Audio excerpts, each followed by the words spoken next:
Autolite and its 98,000 dealers bring you Mr. Jack Benny in tonight's presentation of Suspense.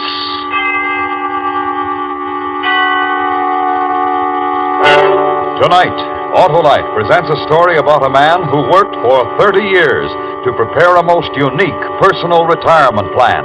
The story is called A Good and Faithful Servant.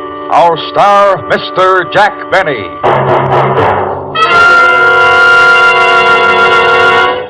Hello there, Harlow. Well, the legislative luminary. How are you, Senator? My car is giving me trouble, Harlow. Your car? What's wrong with it, Senator? Well, it gets going slower than a loser leaving office. It rides rougher than a tax debate and uses more gas than a 3-day filibuster. Well, it may be spark plug trouble, Senator. Spark plugs should be checked every 3,000 to 4,000 miles, so see your nearest Autolite spark plug dealer. His exclusive Autolite plug check indicator will quickly show the exact condition of your spark plugs.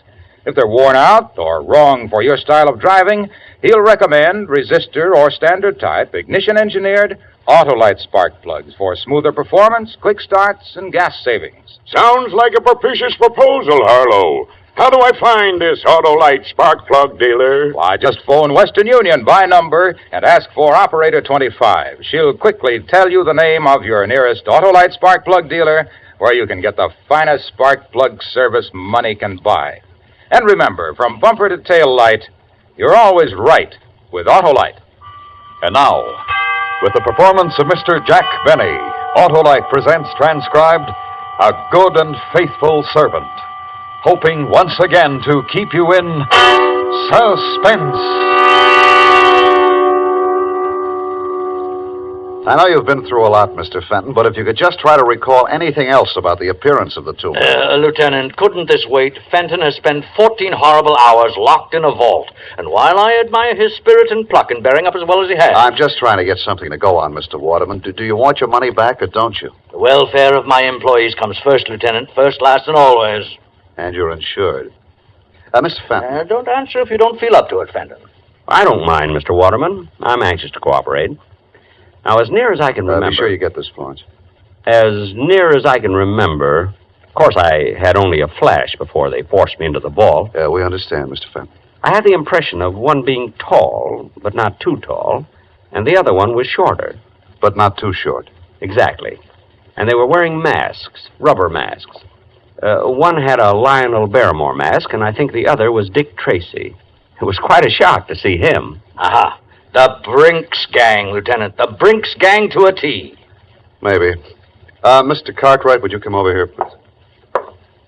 Mr. Cartwright, is it the practice to keep large sums of cash on hand overnight at the store? Well, yes, the store does a tremendous cash business, Lieutenant. Tremendous. And yesterday was Dollar Day. Thank you. Mr. Cartwright, how did it happen that Fenton was alone in the cash room when the bandits entered? Did he customarily close the vault for the night? Well, not customarily, no. When I'm unavoidably called away from the store... Well, does this happen often? Well, very seldom, Lieutenant. Very seldom. But it happened yesterday. And two men walked in, put you in the vault, and walked out with a big hunk of money. At precisely 5:56. Mr. Cartwright opened the vault this morning at 8:02. Correct, Lieutenant. We won't know how much they got until I can make an audit. And if there's any question, Lieutenant, of corroborating Fenton's story, I need only to say that he's been with Waterman's for 30 years, a good and faithful servant. More exactly, Mr. Waterman, 29 years, 11 months, and 29 days. I was due to retire tomorrow before this unfortunate circumstance arose, Nonsense, Fenton. You'll retire tomorrow. And if there's any question, Lieutenant, of Fenton's character, his honesty, his devotion... Yeah, sure. You can go home, Mr. Fenton. Better get some rest. If you want to duck the reporters, go out this back way. Well, what do you think, Mr. Waterman? Entirely up to you, my boy, entirely. But in these days of doubt, of confusion, and dishonesty in high places, I believe your simple story of courage and devotion to duty will be an inspiration everywhere. Mr. Waterman, I am ready to face the press.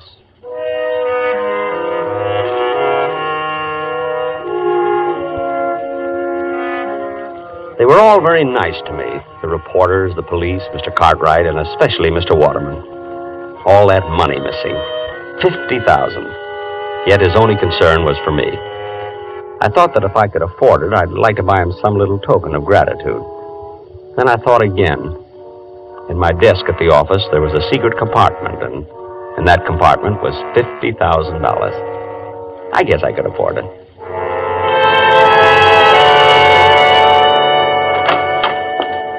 Yoo-hoo! Mother, I'm home. Good morning, Harold. I hope you haven't had breakfast. I've kept it hot for you. You're not going to ask me how it went, Mother? Oh, I heard over the radio. But I wish there'd been some way of doing it that it wouldn't have kept you out all night. Oh, I wasn't out all night, Mother. I was in a vault. I know you were, Harold. And if you keep on, you're going to end up with that same sinus strip your father used to have. Oh, Mother, it was a perfectly dry, warm... Oh, never mind. Eat your cereal, Harold. You'll feel better. Mr. Waterman told me to take the day off, Mother. I'm not going in until tomorrow. That was certainly big of him, after all you've done for them. How much did you get? $50,000. It's in my desk at the office, in the drawer with the false bottom. In your desk? Will it be safe there, Harold? Well, no one will be looking for it. Harold, you don't think you'll have any trouble getting the money out of your desk? I think things will work out all right. See, according to my plan, Harold, you see, I told you from the beginning you weren't strong enough for this type of thing.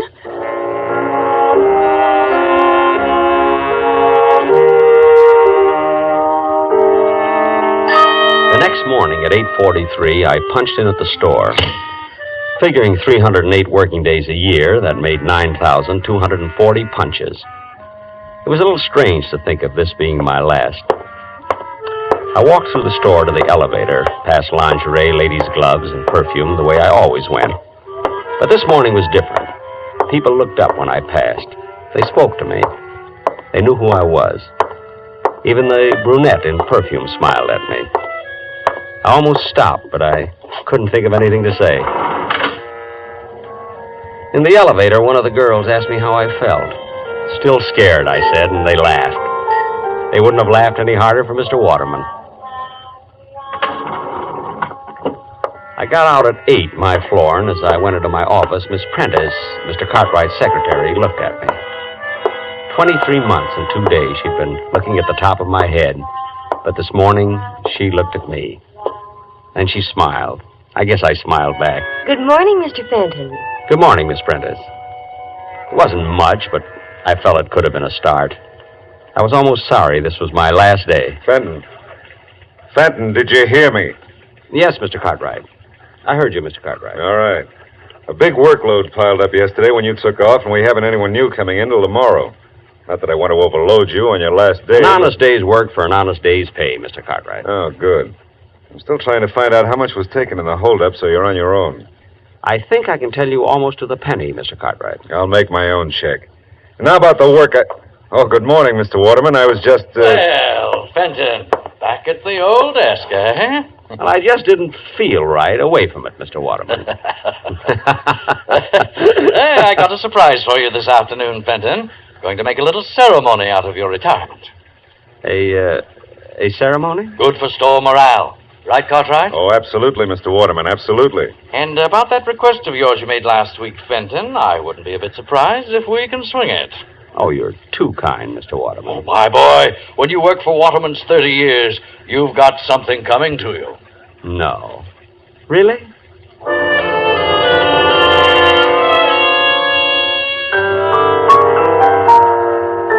I ate my usual lunch that day, the Thursday Blue Plate Special at Elmo's Grotto. 70 cents plus the usual 10% tip. 7 cents. With the usual 20 minutes left in my lunch hour, I headed for the park with a nickel bag of peanuts. The squirrels were going to miss me. No, Mr. Waterman. You've had 3 already. Give Mr. Cartwright a chance. Sit up, Mr. Cartwright. Sit. That's it. That's it. Excuse me. Would you mind if I join you, Mr. Fenton? Why, Miss Prentice. Of course. Of course not. Sit down. Thank you. Move over, Mr. Waterman. He does look a little pompous, doesn't he? Which one is Mr. Cartwright? There, with the small mustache. He bites. And, is there a Miss Prentice? Well, there is, but I believe she is, well... Nesting? Well... How long long have you been feeding them, Mr. Fenton? They seem so friendly. 30 years, Miss Prentice. My favorite animal. You give a squirrel a nut, and does he eat it? No. He runs away and stores it in a hole. We could all benefit from their example. And now that you've stored your little nest egg, you're retiring, Mr. Fenton. Well, you might say that, yes. You're quite a fascinating character, Mr. Fenton. Me? I'm sorry I didn't know you sooner. You know, the whole store is talking about your ordeal in that vault. Oh, it wasn't so bad. In fact, I've always rather liked the vault. What an odd thing to say. Well, chacun est son goût, Miss Prentice. That's French for each to his own taste. Oh, you've been abroad, Mr. Fenton. Me? Oh, my goodness, no. Oh, but you will now that you're retiring. No, I've got my eye on a little cottage by a lake and woods. Lots of squirrels there. And no time clocks. You and your wife?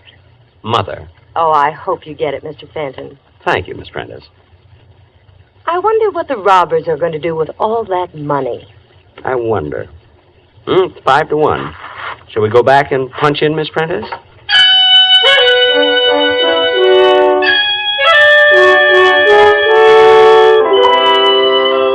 She let me walk all the way back to the store with her. And in the elevator, Mr. Bixler, Sporting Goods, winked at me.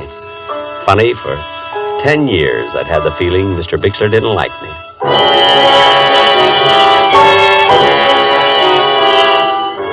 There was quite a gathering in the cashier's office when we arrived. All the executives from Mr. Waterman's down, and the editor of the store paper wandering through Waterman's. I'd sent an item to him last summer. Mr. Fenton of Cashier's Department spending his 2-week vacation at home. But he never printed it. Well, come in, Fenton. We've been waiting for our, shall we say, guest of honor. Me, Mr. Waterman? You, Fenton. We have a little ceremony which I'd hope to conclude before the lunch hour was over. Oh, I'm sorry, Mr. Waterman. Think nothing of it. This is your day, Fenton, your day. Oh, going to get a shot of the two of us, Wolf? Yes, sir, Mr. Waterman. Over by the door? Oh, if you don't mind, I'd like it sitting at my desk. I feel more, secure there. By your desk. How's this? Got it? Good. And now, Fenton, we all say farewell to a good and faithful servant, one who has given 30 years of his life as a contribution, however small, to making Waterman's the great institution it is today. Well done, Harold Fenton. Thank you. A modest man, but conscientious. His regular comings and goings passed almost unknown to many until his ordeal of 2 days ago. Locked all night in the vault by brutal and rapacious thieves. A night in which, in his own words, he relived each and every day of his 30-year service to Waterman's. Oh, greater devotion hath no man. Oh, it was nothing, really. And now, his labor's done, his burden borne, Fenton will live out the rest of his days in ease and comfort, because he has arrived at the retirement age of the Waterman pension plan, by which he will receive... $31.68 a month. $31.68 a month for as long as he lives.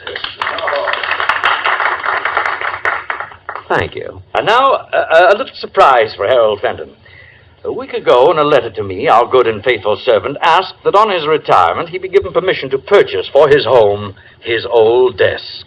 Well, actually, Mr. Waterman, I don't know what I'd do without it. Oh, frankly, I put in a lot of thought on this simple request. I weighed the factors in my mind. On the one hand was Fenton's 30-year service. On the other... Mr. Waterman. On the other, he was already receiving his pension of, his pension. However... Please, Mr. Waterman. However, Fenton, my boy, I decided to go you one better.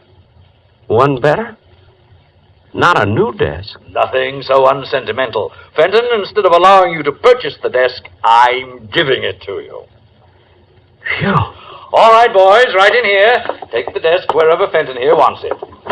Now, back to work, everybody. Month-end clearance today. Whoops. Easy, men. Don't drop it. Easy. Fenton, my boy, in the years ahead, when you're seated at your old desk, think of us, won't you? I certainly will, Mr. Waterman. I certainly will.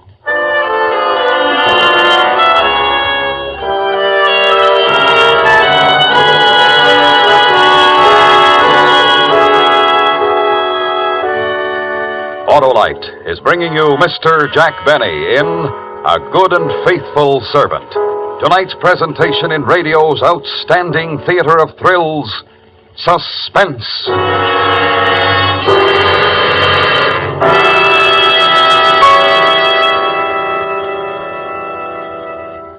Well, Senator, did you take my advice? Why, yes, Harlow. My Autolite spark plug dealer turned my worn spark plugs out of office and elected a set of ignition-engineered Autolite spark plugs. A wise move, Senator. Those Autolite spark plugs are designed by the same Autolite engineers who designed the coil, distributor, generator, and all the other important parts of the complete ignition system used as original equipment on many leading makes of our finest cars, trucks, and tractors.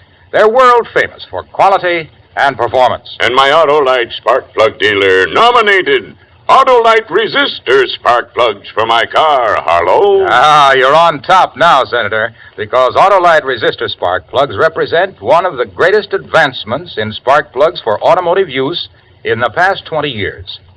They offer proven advantages such as double life, gas savings, and smoother performance, and they're specified as original equipment on many leading makes of our finest cars. What's more, the Autolite resistor spark plug is just one of a complete line of ignition-engineered Autolite spark plugs for every use. So, fellow citizens, be sure, vote for Autolite. Right, Senator. Friends, take a tip from me and see your nearest Autolite spark plug dealer this week. And remember, from bumper to tail light, you're always right with Autolite. And now, Autolite brings back to our Hollywood soundstage Mr. Jack Benny in Elliot Lewis's production of A Good and Faithful Servant, a tale well calculated to keep you in suspense.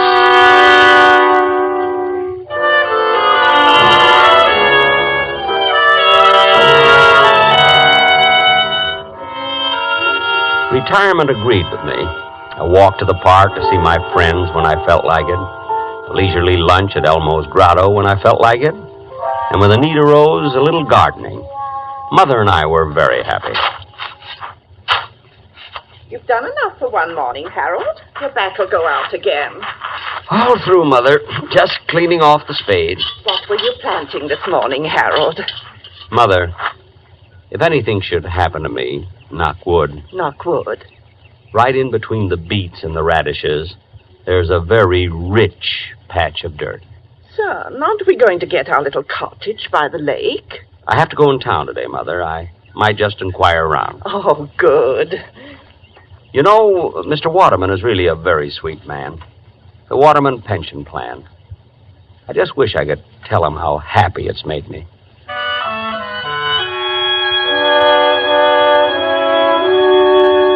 I hadn't told Mother, but Miss Prentice had called that morning.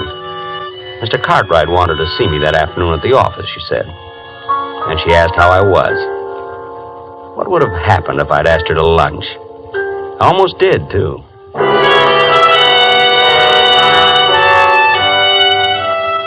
In the cashier's office at the store, Miss Prentice smiled when she saw me, and I smiled back. In fact, we struck up quite a conversation. Oh, Mr. Fenton, how are you? Fine. Just fine, Miss Prentice. Retirement agree with you? Yes, indeed. Fine. You notice we haven't filled your old job. No? Oh, yes, indeed. Haven't been able to find another man of your type.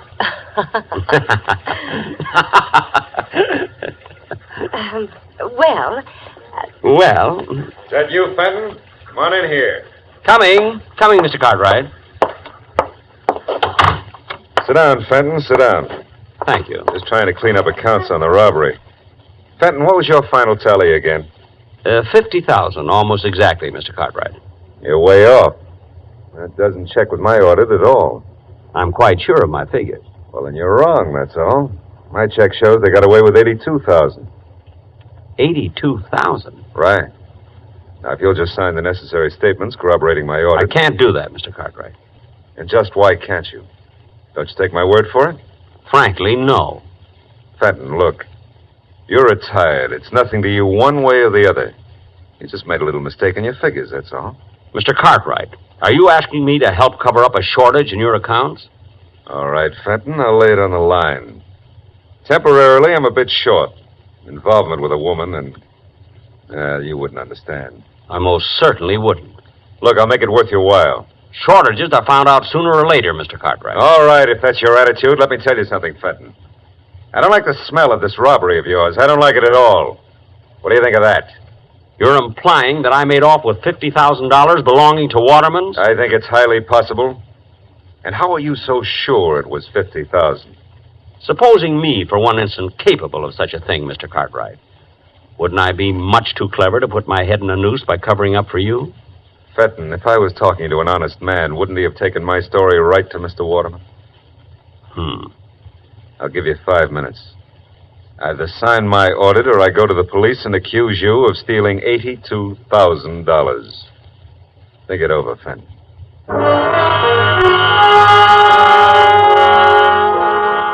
No question about it, Mr. Cartwright's dishonesty might be a bit awkward for me. My instinct about the man had been thoroughly sound. I had disliked him for 16 years. Well, there was only one safe way out of it. Well? Mr. Cartwright, if you need money... Yes? Why don't you rob the vault? Actually, it isn't hard at all. Well, how do I get away with the money? I'm sorry, I never reveal professional secrets. Well, then you'll have to help me, Fenton. Lock me in the vault and you get away with the money. Me? Sure. Then we're both in the clear for good. Help me out, Fenton. You mean I'm going to clear out the vault a second time? You'll never regret it. Regret it? The fact is, I'd rather enjoy it.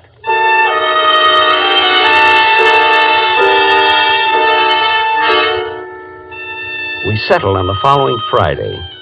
Friday nights, the store stayed open till 9, and they were having a big white sale that day. The money was already stacked on Mr. Cartwright's desk when I got there. It was a juicy haul. I didn't see Mr. Cartwright around, but... Hello, Mr. Fenton. Miss Prentice. But the money. I was listening when you and Mr. Cartwright made your plans, Mr. Fenton, and he caught me and forced me to help him. You understand, Harold. I mean, Mr. Fenton. Harold. Times like these draw people together quickly, don't you think? Oh, I do. I really do. Miss Prentice. Helen. Thank you. Helen. Miss Prentice. Mr. Cartwright mentioned a woman in his life. You're not the one? Harold, of course not. Excuse me. I just thought... You remember the office party last Christmas? Oh, that? Well, that was just because he was under the mistletoe. And if you'd been under it instead of Mr. Cartwright... Really? Well... Oh, Fenton, you're here. Good. Anybody see you come up? It doesn't matter, really, Mr. Cartwright. Might even be better that way. Then you and Miss Prentice can say that I left minutes before the bandits arrived. You're right, of course, Harold. Thank you. Are you ready, Mr. Cartwright? I brought some wrapping paper for the money. Even brought along a handle with care sticker. That's the Fenton touch, you know. Get on with it, will you? No need to be nervous. There. Neat? I spent 8 years in wrapping and mailing. All right. You know what to do with it, Helen. I know. Just a minute, Mr. Cartwright. I'm to take the money, remember? There's been a change, Fenton. We rewrote the script. You think that's wise? To fly in the face of my experience? Now, look, Fenton, we're not children. You lock us in the vault and take off with the money. You think we'd ever see you again? Well, you're questioning my honesty? I'm sure Miss Prentice will vouch for me. We're rather good friends. Miss Prentice, Helen. Unfortunately for you, Fenton, Helen's on my side. Now, if you wouldn't mind getting into the vault, huh? Me? In the vault? But... This is a loaded gun, Fenton. Get in the vault. But... You came back for a second helping, that's all. The Confederate got away with the money, but I courageously slammed the vault door on you and went for help. But... Will they believe me? I imagine they'll find 50,000 somewhere around your house. They'll believe me. Helen. I see. I'm sorry, Harold. It's a nasty trick, but we're nasty people. You should have stuck to squirrels. Just one thing, Fenton. How did you ever get that 50,000 out of here the first time? How? Well, I didn't, Mr. Cartwright. You didn't? Then where is it? It's still in the vault. I don't believe it. Oh, it's quite cleverly hidden. It took me most of that night. I was locked in. Get in there and show me. I'm sorry, Mr. Cartwright. Get in there. No. I went through a lot for that money, Mr. Cartwright. 30 years. I just as soon you shot me. Helen, hold the gun on him. I'm going in and look. Well, don't be long. What if somebody should walk in? I'll be able to see if he's lying. Just watch him. You see anything? Not yet. I don't think it's possible that... Open the door so I can get some more light. Must be true. Crime changes people. I had never lied, yet I lied to Cartwright. I never used violence, yet I got behind Helen and... I guess I'll go home. Mother will be wondering what's happened to me.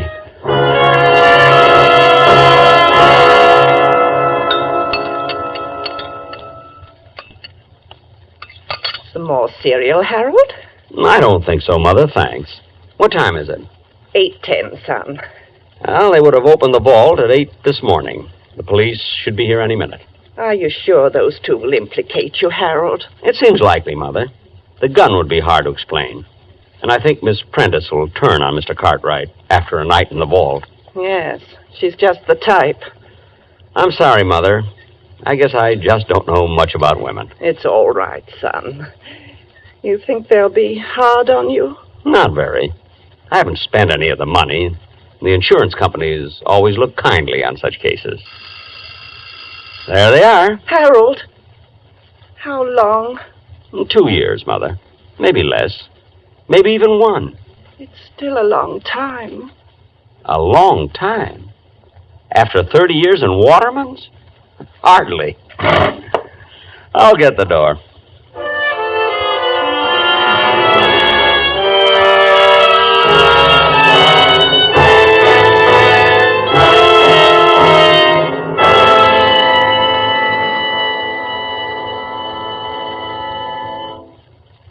Suspense, presented by Autolite. Tonight's star, Mr. Jack Benny.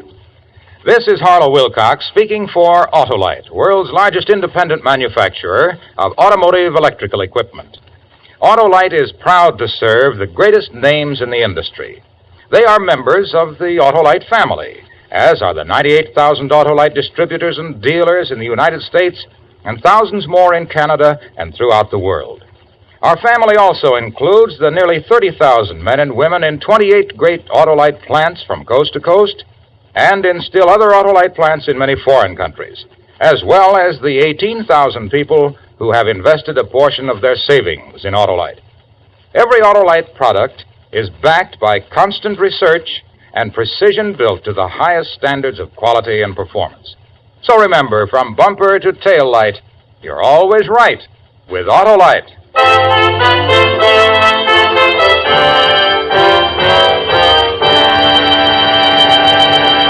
Next week, a story of revenge. The desperate effort of a murderer to destroy the man who had committed him to prison. The story is called Concerto for Killer and Eyewitnesses. Our star, the director of Suspense, Mr. Elliot Lewis. That's next week on Suspense.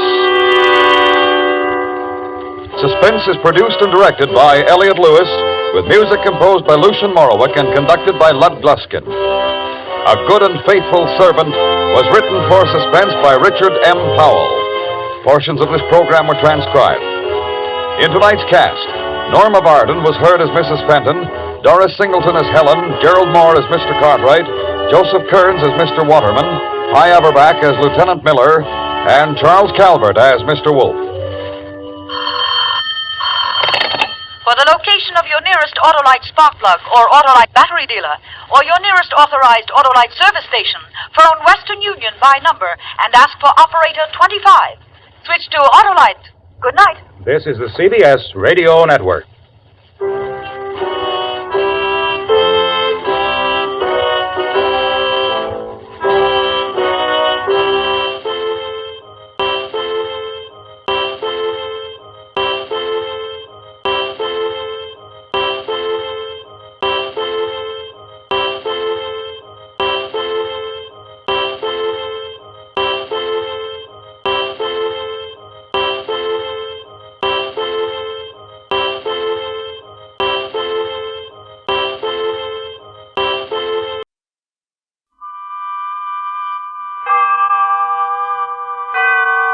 Autolite and its 98,000 dealers bring you Mr. John Lund in tonight's presentation of Suspense.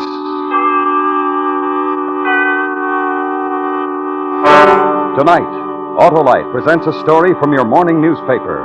The dramatic expose of narcotics peddling among teenagers, as reported in Melody in Dreams.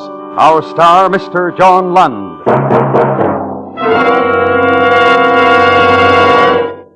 Well, Harlow, 1952 was a pretty good year. Pretty good? Why, Hap, they just don't come any better than complete electrical systems designed and built by Autolite for manufacturers of many leading makes of our finest cars, trucks, and tractors. All units, including the generator, starting motor, distributor, and coil, spark plugs, and batteries, are engineered to give the finest performance money can buy. My car's Autolite equipped, Harlow. Millions are, Hap, because Autolite electrical systems have been used as original equipment ever since 1911, when Autolite developed the first 6-volt 2-unit electrical system for the industry. That means Autolite electrical systems have been starting, lighting, and providing electrical energy for car owners for 41 years. That is a record, Harlow. Yes, so friends insist on Autolite original service parts for your Autolite-equipped car, because only Autolite original service parts are related by Autolite engineering design to fit and work as a team with your car's electrical system. You'll find it pays because from bumper to tail light, you're always right with Autolite.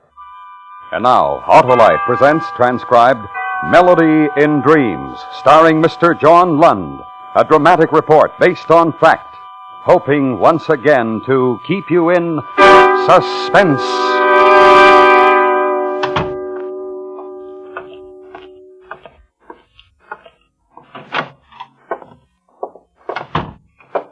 Hi, Lieutenant. Where's Shank? He's in the other office on the telephone. Thanks. Right, Mr. Graff. Yes, sir. I have the address. We'll try to get out there as soon as we can. Keep the girl there. Yes, sir. Oh, hi, Chris. What was it, Lou? Might be the lead. Fat chance. There was a guy named Graff, Walter Graff. He lives out on South Tyburn. He found a cache of marijuana cigarettes hidden in an old coffee can in his daughter's bedroom. How old is the girl? All of 16. She nearly went hysterical when the old man confronted her with a can with a cigarette. Yeah, they all do. This kid's throwing convulsions. Old man must be a funny character. Can you imagine? Made a citizen's arrest of his own daughter.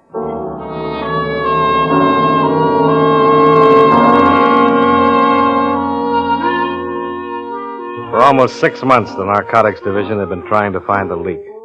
The hole through which an estimated $70,000 worth of drugs was being passed to high school kids monthly, in the forms of marijuana, opium, and heroin. Regular stakeouts, raids, and arrests had been made. The number of teenage addicts arrested was a staggering, frightening total. Arrests made yielded the addicts, but they didn't yield the source of supply. In the meantime, public sentiment and high official pressure, abetted by the newspaper headlines, was growing, while police department investigation was groping. Each and every possible lead obtained had to be followed up. In the case of Walter Graff, who'd made a citizen's arrest of his 16-year-old daughter after discovering marijuana cigarettes hidden in a coffee can in her bedroom, another lead was about to be followed up. This is the address, Chris. Yeah. Nice old house. Ring the bell. Sure. Well, they don't build them like this anymore. Maybe they don't take the time. Agnes goes for this kind of architect. Yes? Police. Mr. Graff? Oh, yes. Come in. I'm Mr. Graff. Thanks. Here, let's go into the living room. Please be seated. You'll have to excuse the appearance of the house, gentlemen. Ever since Mrs. Graff passed away, I haven't taken much interest in such things as cleanliness. I know it's wrong. We understand. I presume you're here in response to my telephone call? Yes, sir. I'm Lieutenant Royals. This is Detective Sergeant Shank, Narcotics Detail. Yes. I'm quite upset, as you can see. The shock... You're only one parent among many, Mr. Graff. Oh, I know. I read the newspapers, too. They're full of it. Every day you read about the horrible... When did you discover the coffee can with the cigarettes, Mr. Graff? Early this morning. You see, I didn't go to work today. I wasn't feeling very good, so I stayed home. It's the first time I've ever been absent. Why did you wait until this evening to report the discovery? Why did I wait until this evening? Yeah. Well, because I couldn't believe it. I simply couldn't believe it. Don't you understand? Joan is my child. How is a father supposed to believe such a terrible thing of his child? We understand. I had to give Joni a chance to deny it, Lieutenant. I had to give her a chance to yell to her papa that she knew nothing about the coffee can and its sinful contents. Did she deny knowing about the can? Deny it? She didn't even try to defend herself. She admitted the guilt. But what hurt most of all was her arrogance. What are you going to do about it, she said to me. I did the only thing I thought was right to do. I called the police. I'm sorry, Mr. Graff. Oh, don't be sorry, Lieutenant Royals. It's a very funny story, and the neighbors will thoroughly enjoy it. Ring around the rosy. Old man Graff arrested his daughter. She's a dope fiend, pocket full of posies. What made you suspect the cigarettes contained marijuana, Mr. Graff? Suspect? How do I know? Well, lots of things. Joan's moods, strange moods. Moods which I can't describe to you because I don't know how. Her friends. Friends? One in particular. Mickey Malone. No good, Lieutenant. I see. Where is the can with the cigarettes, Mr. Graff? One moment.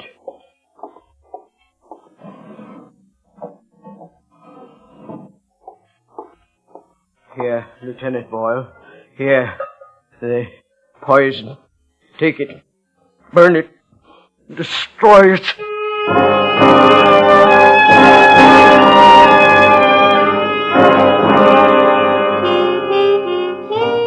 The time was 7:30 when Joan Graff was booked in at police headquarters on a charge of illegal possession of narcotics. The file sheet also listed the name of the arresting citizen, Walter Graff, the girl's own father.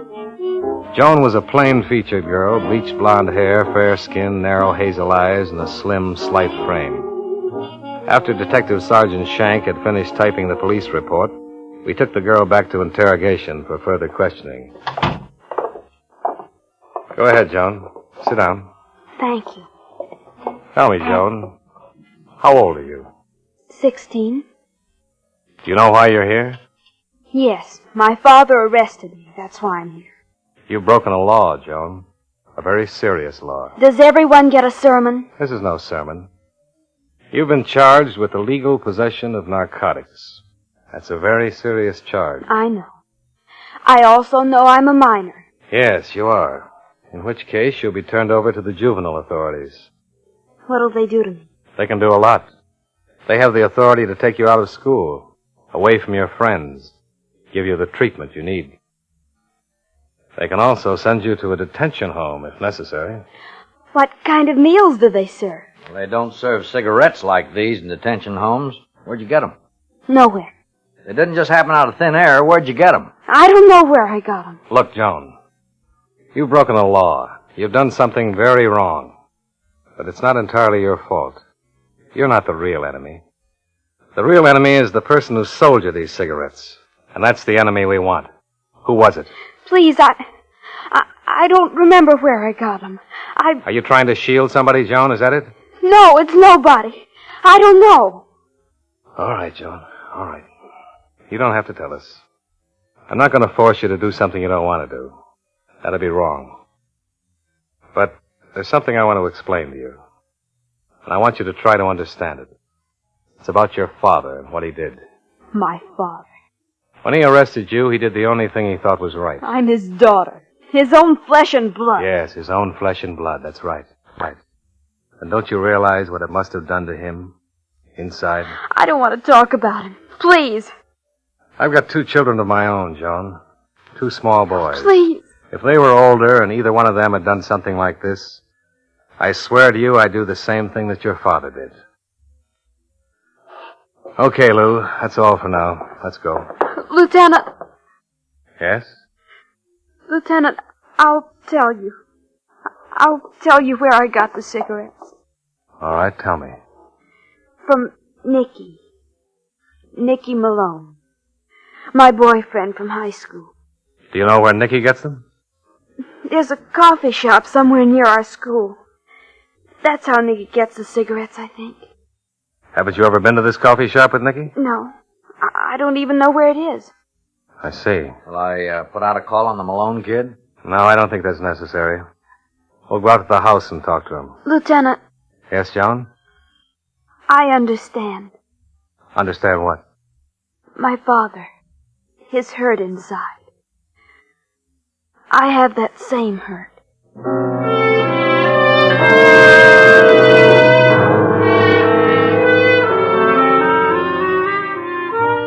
Joan Graff volunteered the address of her high school boyfriend, Nicky Malone.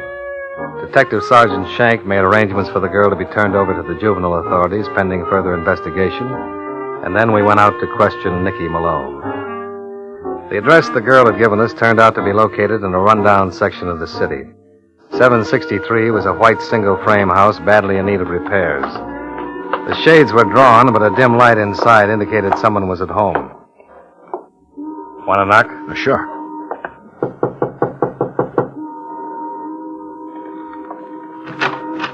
Yes? Does Nicky Malone live here? Who wants to know? Police officers. I'm Lieutenant Royals, Sergeant Shank. Oh? What's the boy done? We'd like to ask him some questions. He at home? Yes. He's getting ready to go out. Come in, officers. What is it you wanted Nicholas for? We'd like to talk to him. Sure. How about a drink? No, thanks. You? No. Mind? You any relation to the boy? Relation? Sure. I'm his Uncle Fred. Nicky? Nicky! Yeah? What do you want? What's the matter? He's a policeman, Nicky. They want to talk to you. Right? That's right. Policeman? What do you want to talk to me about? It's about your sideline at high school. Beats me. What kind of a sideline you guys talking about? Narcotics? You guys must be crazy. You know what we're talking about. I do. Nicholas, maybe Listen to these guys, Unc. Shake him down, Lou. Hey, what is this? Routine, Nicky. Come on, empty your pockets. What? I said empty your pockets. Oh, for the Come on. Oh. There. That's what I got in my pockets. A jackknife, a handkerchief, some change, and a billfold. Go on, bite the quarter. Maybe you'll get a kick. You're pretty funny, son. Where's your room? You saw me come out the door. Want to take a look, Lou? Yeah. Don't you think you'd better tell me what this is all about, Lieutenant? I am the boy's guardian. We suspect your nephew of passing out marijuana cigarettes to students at his high school. Marijuana cigarettes? There must be some mistake, Lieutenant, not Nicholas. Of course not me. That isn't what your girlfriend Joan told us. I get it now. That kid gets caught with the weed and she tries to pass the buck to me. Why, if I ever get my hands on her... All right, Nicholas, that's enough. Anything, Lou? Clean as a whistle. Okay, Nicky, where is it? Where's what? The cigarettes. Look, I told you once, I'll tell you again. I don't know what you're talking about. I don't have no marijuana cigarettes. You found me clean, didn't you? Make me some trouble. That isn't what your girlfriend Joan Graff told us. I don't care what she told you. You got no evidence to arrest me.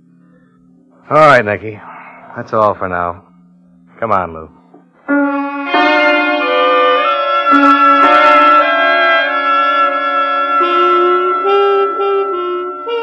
And we were right back where we started. Up against another frightened high school student who refused to divulge the source of his supply of narcotics. We didn't have any physical evidence on Nicky Malone, but we did believe that the young girl had been telling the truth, and therefore decided to place him under surveillance. He was our closest link to the source of the narcotic supply. For 4 days, we followed his every move. At 8:30 every morning, he left the house, walked 6 blocks to his high school, left school at 3:20 and walked 2 blocks to a coffee shop where he had a chocolate milkshake, and then returned home.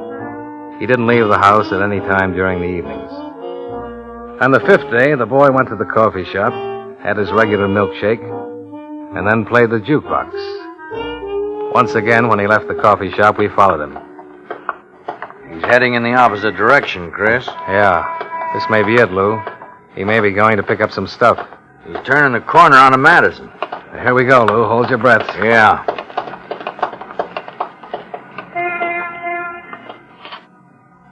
Huh. Pretty bright kid, huh, Chris? Yeah. If we're right about him, we've got nothing but trouble. He's disappeared.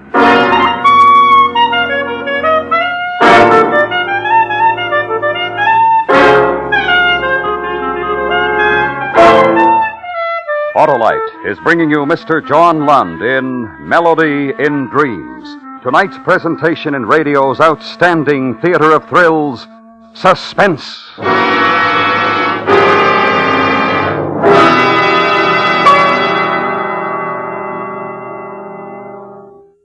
Any New Year's resolutions, Harlow? Two mighty important ones to help car owners everywhere, Hap. Oh, how, Harlow? Why, by reminding them that their car's electrical system works like a beaver every second their engine runs, and it provides energy for starting, sounding the horn, lights, heater, radio, electric windshield wiper, and cigarette lighter. Autolite makes complete electrical systems used as original equipment on many leading makes of our finest cars, trucks, and tractors. Right you are, Hap, and that's why my second resolution is to tell car owners to treat the important electrical system of their car to a periodic checkup for top performance at all times. Good advice, Harlow. Right, so friends, have your car's electrical system checked by experts. Your nearest authorized Autolite service station has specialized equipment to service all makes of cars. You can quickly locate him in the classified section of your phone book under Automobile Electrical Service. Or call Western Union by number and ask for Operator 25. And remember, from bumper to tail light, you're always right with Autolite. And now, Autolite brings back to our Hollywood soundstage Mr. John Lund in Elliot Lewis's production of Melody in Dreams, a dramatic report well calculated to keep you in suspense.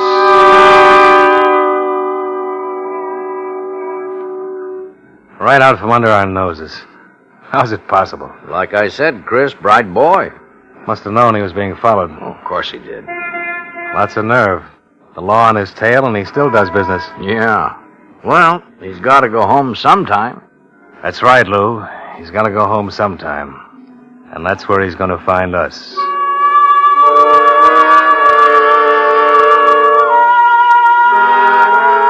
We got back in the police car and drove over to the Malone house. Parked across the street and waited. It was beginning to get dark. The shades were still drawn. I wondered if anybody ever bothered to raise them.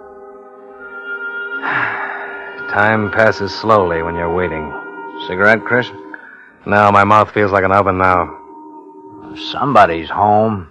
Probably his polite uncle. Funny guy. Wonder what he does for a living. Oh, I saw a lot of music sheets laying around. Probably in the business. Hey. What? Thought I saw something moving in the driveway. Shadow. Might be the kid. Let's go.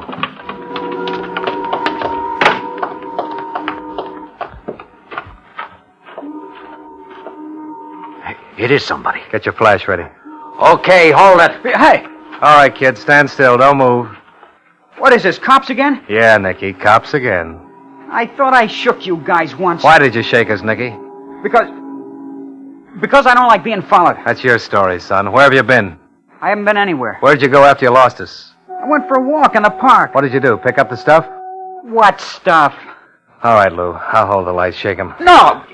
What is this, a habit? I got some rights. Come Leave me alone. on, Get come on. Easy, son, easy. Hey. What's this, Nicky, in your coat pocket? Nothing. It ain't nothing. Give me that. Open it up, Lou. Chris? That's an awful lot of nothing, Nicky.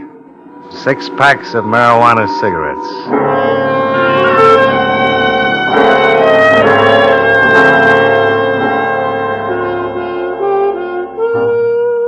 We booked the boy down at police headquarters on a charge of illegal possession of narcotics. And then we interrogated him. Although he realized the seriousness of the charges, he still refused to tell us where he'd obtained the cigarettes. His guardian uncle was notified and came down to see the boy. He seemed quite concerned. We listened in on their conversation. The uncle pleaded with the boy to tell us all he knew about the narcotics. But Uncle's pleas went unheard.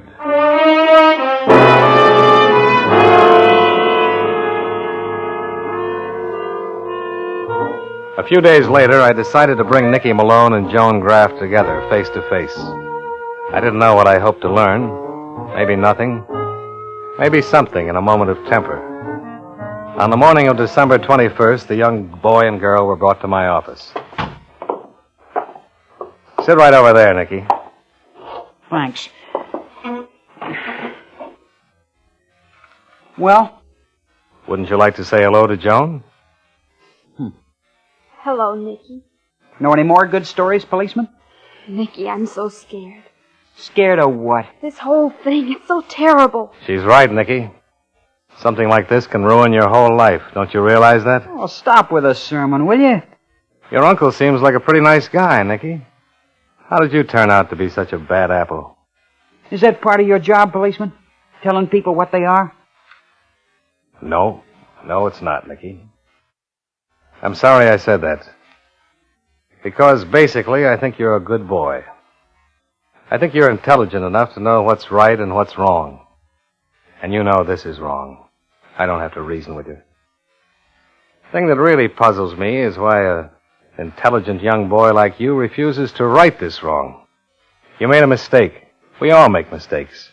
Mistakes are forgivable, Nicky. Nicky, the lieutenant is right. Ah, what do you know anyway, loud mouth? Couldn't keep your mouth shut, could you? You had to tell him. I hurt my father, Nicky. I hurt him very much. I had to tell the police all I knew. Big blabbermouth. Well, find yourself another boyfriend, sister. Nicky. See if he'll get you a stick. Yeah. Another stick, Nicky? I mean... Yeah, I know what you mean. Another stick of this. Oh, why can't you leave me alone? Give me a trial. Send me up. I don't care what you do. Trial? Jail? No, son. They're not the answer. Not really. I'm trying to make you understand that you've got a long life ahead of you. It'd be a shame to ruin it now.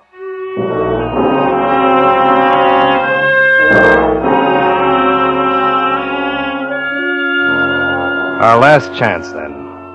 Stake out the coffee shop. For 4 days, Detective Shank and myself kept it under surveillance. The evening of December 29th, I walked into the coffee shop to relieve Detective Shank. It was 10 minutes to 7. Lou? Hi, Chris. Don't look so sour. Go home and get some sleep. You gonna sit it out?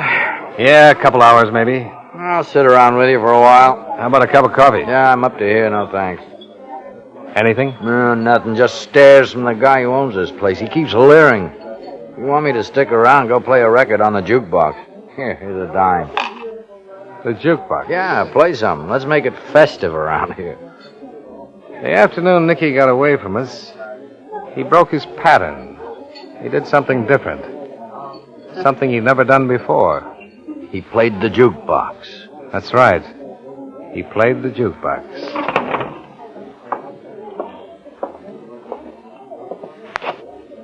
Billy May, wish you were here. Broken. Oh.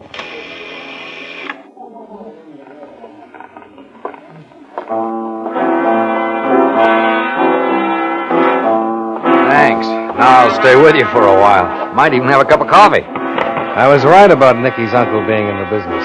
What? This is his record. He wrote the tune. He's playing it.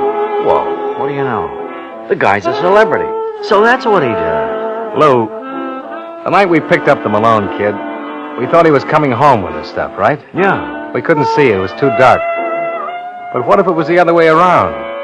What if the kid was leaving instead of just arriving? Yeah. We've come in here for 4 days straight. That record wasn't on the machine. The day that the kid disappeared, he played the machine. Come on. Let's talk to the guy at the counter. You the owner, mister? Yeah, I'm the owner. Police officers. Police? Oh, hey, now, what? Don't get excited. Just want to ask you a few questions. Well, sure, officers, anything. There's a new record on that machine by a Freddie Malone. Oh, yeah, him. I know him. Nice guy. Nice guy? Yeah, every week he comes in, slips me a 10. Slips you a 10? Yeah, to put his record on the machine. Says even if it does cost him dough, he wants to push it. It's a nice tune. Melody and Dreams.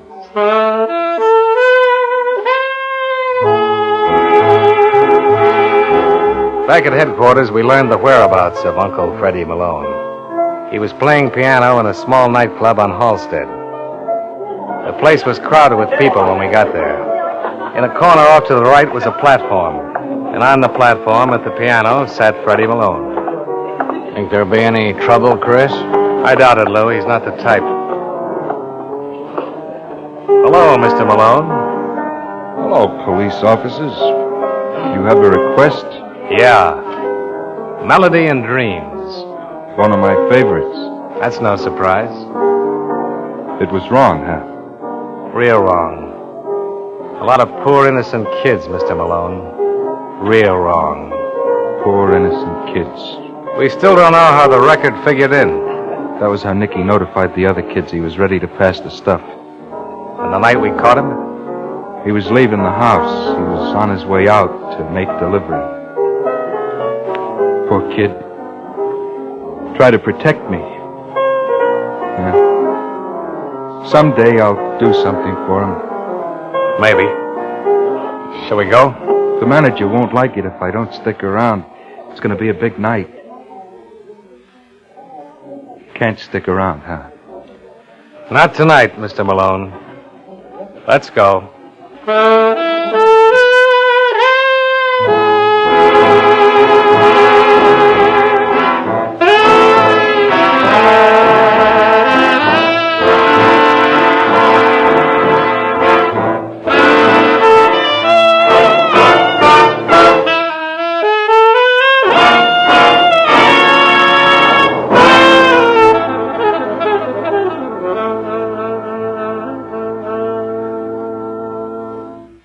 Suspense. Presented by Autolite. Tonight's star, Mr. John Lund. This is Harlow Wilcox speaking for Autolite, world's largest independent manufacturer of automotive electrical equipment. Autolite is proud to serve the greatest names in the industry.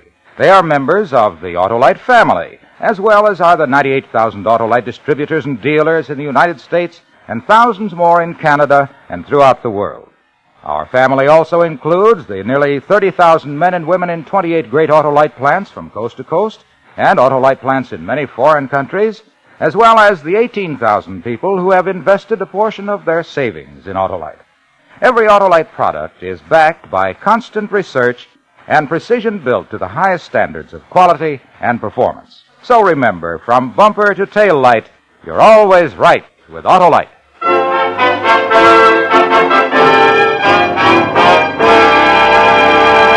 In the next 2 weeks, we will attempt to solve one of the most famous of all literary puzzles as we present Charles Dickens' unfinished novel, The Mystery of Edwin Drood. Our star, Mr. Herbert Marshall. And it begins next week on Suspense. Suspense is produced and directed by Elliott Lewis, with music composed by Lucian Morowick and conducted by Lud Gluskin. Portions of the program were transcribed. Melody and Dreams was written for Suspense by Richard George Petticini. In tonight's story, Ann Whitfield was heard as Joan and Sam Edwards as Nicky. Featured in the cast were Shep Menken, Howard McNear, Joseph Kearns, and Junius Matthews. This is Harlow Wilcox again. When we meet next week, it will also be next year. And so, Autolite and all of us here on Suspense sincerely wish each of you a very happy 1953. Good night. This is the CBS Radio Network.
Autolite and its 98,000 dealers bring you Mr. John Hodiak in tonight's presentation of Suspense.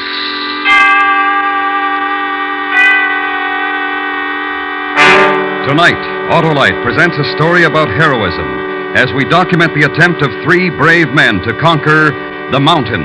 Our star, Mr. John Hodiak.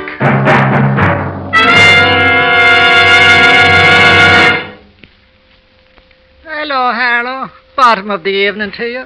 You mean top of the evening, don't you, Mr. McSorley? No, bottom. My spirits are low as the water in my car's battery. Oh, you mean it's dry? Dry as an Irishman's wit. Well, now, it's an Autolite Stay Full battery you're needing.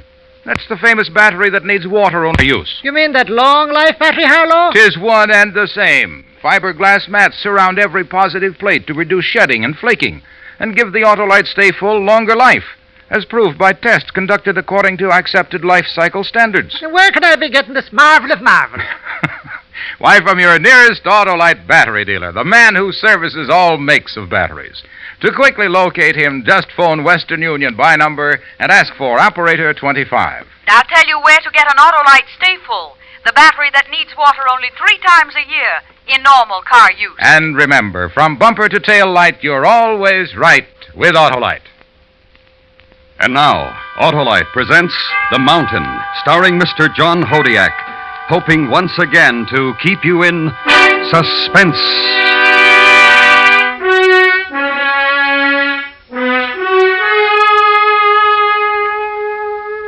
We made the 4th camp on the East Glacier, 22,000 feet above sea level. In that cold, thin air, we stood, looking up. And in the great loneliness, we saw it. For a few seconds as the mist cleared, we saw it. The mountain, the peak towering over us, was beautiful and terrible. Then a swirling curtain moved around it and it was gone again. There were 6 of us and the porters. Manton and Leeds had been sent back to the 3rd camp some 4,000 feet below. Both had been badly frostbitten. So then there were 6 of us left to make the attempt. Nobody had done it before. No one had ever reached the top of that tremendous windswept place. And now we were ready for the assault. That night we held our last meeting in the 4th camp. Gaines, Thomas, Feldman, Eldridge, Perucci, and myself. That's the best way. The most practical. 3 of us stay and 3 of us try to make it. We stand a better chance if we all do it together. What do you think, Bob? I don't think so. Thomas is right. If 3 of us go and have to turn back, the other 3 will still be fresh. They can have a go. That's right. All right? Sure. Yes, of course. Okay, 2 parties. Thomas, you'll head up the 2nd. Stay at the camp. I'll lead the first one up. Right. Now, wait a minute. Don't we get a vote on this? No, it's a waste of time. Start voting and we'll start arguing again. Those monsoons aren't going to hold off forever. Take it easy, John. Yes. How's your leg, Harry? Not bad. But I might hold you back. You better leave me down here. All right. Perucci, you want me to go? Feel up to it? Sure, you bet. Gaines? Okay. You're not acclimated. The cough? It's nothing. It'd get a lot worse, higher. Better not. Well, look, why not let me go with you and leave Harry in charge down here? That leg will be all right in a couple of days, don't you think, Harry? It ought to be. He hasn't had enough experience for a lead man. Oh. There's nothing wrong with me. Or is there? Well? Well, I don't know, John. It's going to be pretty tough. Well, listen, John. You keep out of this, Thomas. What about it, Bob? I'm in good shape. I guess so. Okay, you, Perucci, and myself. That'll be it. We'll start at daybreak.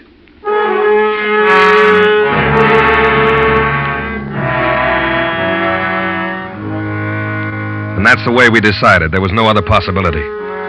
It wasn't that we didn't like Eldridge. It was just that he was always flying off the handle, and because of that, he wasn't a good risk. Nerves don't go so well with mountain climbing. Not that mountain. Cold and dangerous. Its never-gained peak, hidden in mist. Later that evening, Thomas and I were going over the equipment before turning in. You know, someday they'll invent an oxygen tank that's light. Bet these things weigh over 30 pounds. Yeah. Hey, Bob. About Eldridge. What about him? Do you think he ought to go? It's the only way, I guess. You're taking a big chance. He'll be all right. If we could only wait just a couple of days, Harry'd be all right. We're late now. If the monsoon starts, none of us will be able to do it. That's the trouble. Well, you have Perucci along. He gets on pretty well with Eldridge. That'll help. It'll be fine. We're all in good shape. I think we're going to make it. In a way, I hope you don't. I'd like a crack at it myself. Oh, wouldn't that be something? The first man to get to the top. You understand why I didn't take you, don't you? Oh, of course. Wishful thinking, that's all. Well, you better turn in. I'll finish checking the stuff. Okay, see you in the morning.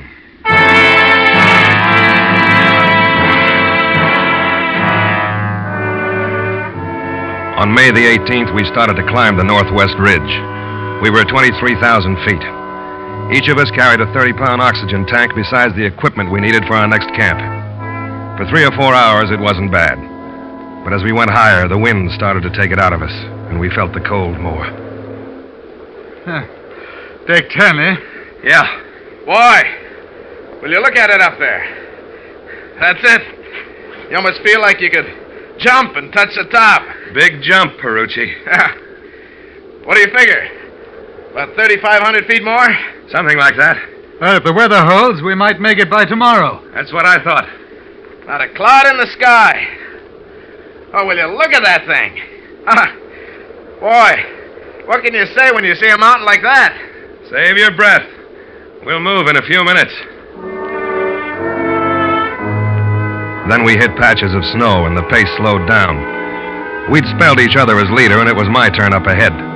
Perucci was bringing up the rear when I heard him yell and felt that dreadful tug of the rope at the same time. Bob! Perucci's gone down! Dig in! All right! What is it? Crevasse? Yes! Use the ice axe! It won't hold! Snow's too soft here. I'm slipping, Bob! I'm slipping! I saw the snow crumbling away from beneath Eldridge's feet. I saw it, and I thought of a man I knew who slipped from an aerial ladder 100 feet up, and as he fell to the ground, his legs raced wildly, arms waving, trying to find the rungs to pull himself back up. And Eldridge was doing it now, his heels churning into the soft snow at the edge of the crevasse. Then he found solid ice. Bob! Yeah? Can you pull me back? I can't get Perucci out from here. I'm afraid I'll go over too. I'm right on the edge. Can he get a hold with his axe? No. He's hanging free. The wall slopes in. Hurry! I'll try.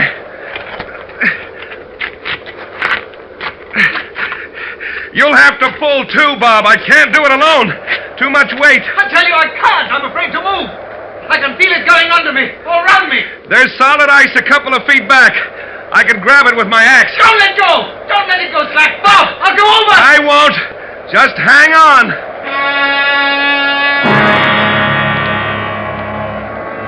I knew that if I slipped when I reached behind me, it was the end. I looked at the figure of Eldridge below me, his body bent backwards away from the drop beneath him. I closed my eyes, reached behind with my axe, and dug into the ice. I can't! I'm slipping! I can't! And as Eldridge shouted, I thought I heard another cry.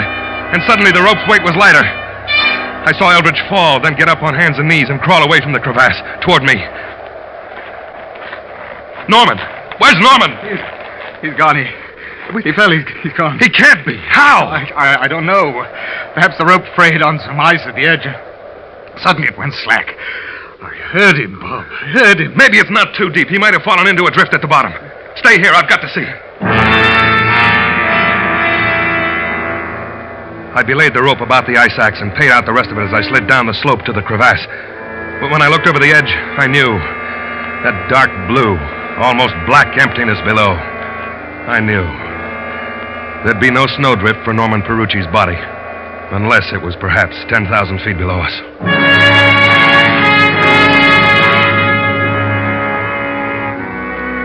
We bypassed that place, found a shelter from the wind, and pitched our tent.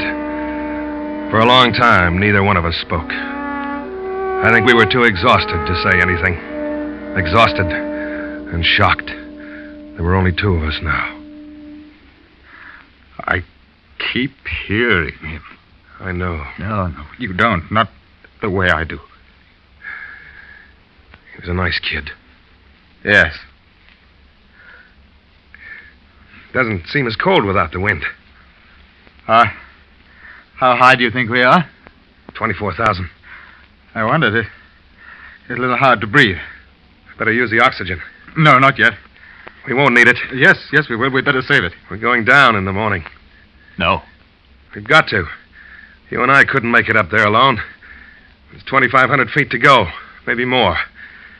No, we've got to go back. Let the others try. Just because he's gone, is that why? Look, I've done more climbing than you out here. What happened today is bad for the nerves. We couldn't make it. We'll go back. Try again later. But the monsoons will be here later. We've got to do it now. Thomas and the others can do it. No. We'll keep going.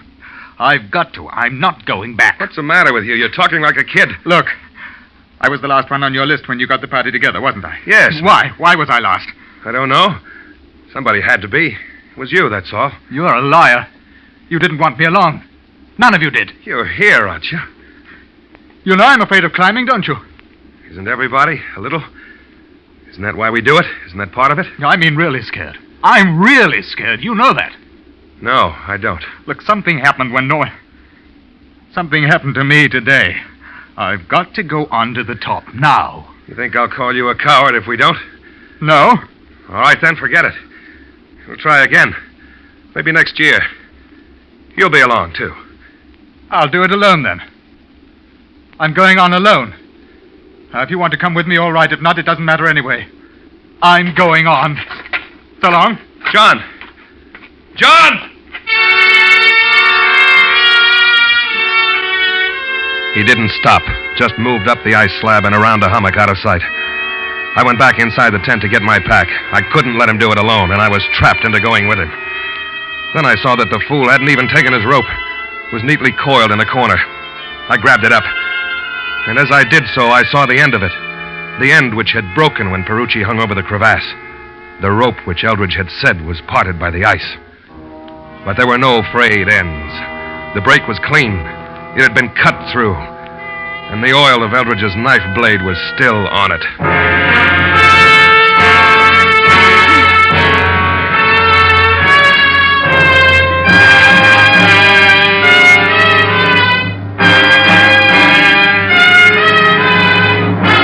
Autolite is bringing you Mr. John Hodiak with Ben Wright as Eldridge in The Mountain. Tonight's presentation in radio's outstanding theater of thrills, Suspense.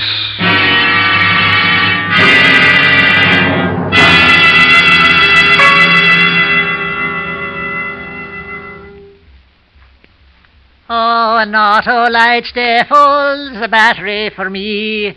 It's the finest fine battery I ever did see. Ah, 'tis the truth, Mr. McSorley. And that famous Autolite Stay Full needs water only 3 times a year in normal car use. And hello, me boy, would you be repeat about the glass of fibre? A pleasure it is. Those fiberglass retaining mats surround every positive plate to reduce shedding and flaking and give the Autolite Stay Full longer life as proved by tests conducted according to accepted life cycle standards.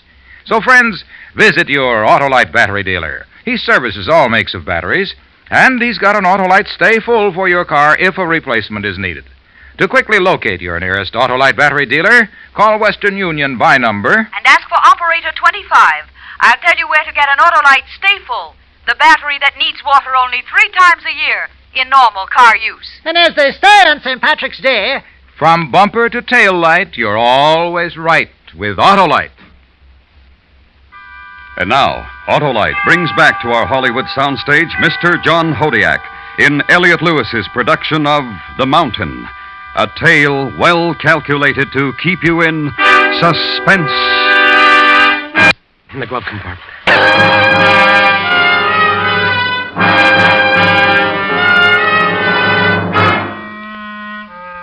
When Eldridge had thought that he was going over the crevasse, he'd cut the rope which had held Norman Perucci's body some 20 feet into the chasm. To save his own life, he'd done this. I pulled the coil through the straps of my pack and left the tent.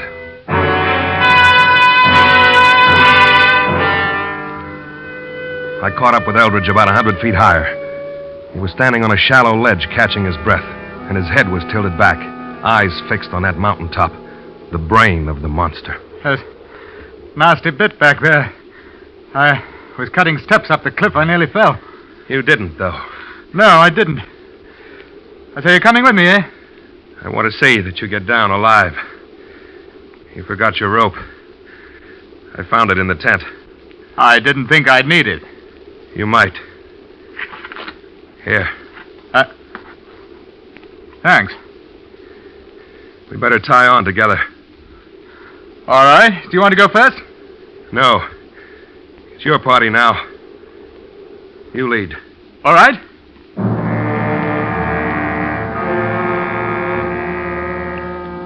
He had a funny look on his face as we roped together. I think he must have known then that I'd found out what he'd done. He didn't say anything, though, but turned and began to move upwards. At 3 o'clock that afternoon, we were at about 25,000 feet. It was hard to breathe now, terribly hard. We decided to rest for a few minutes.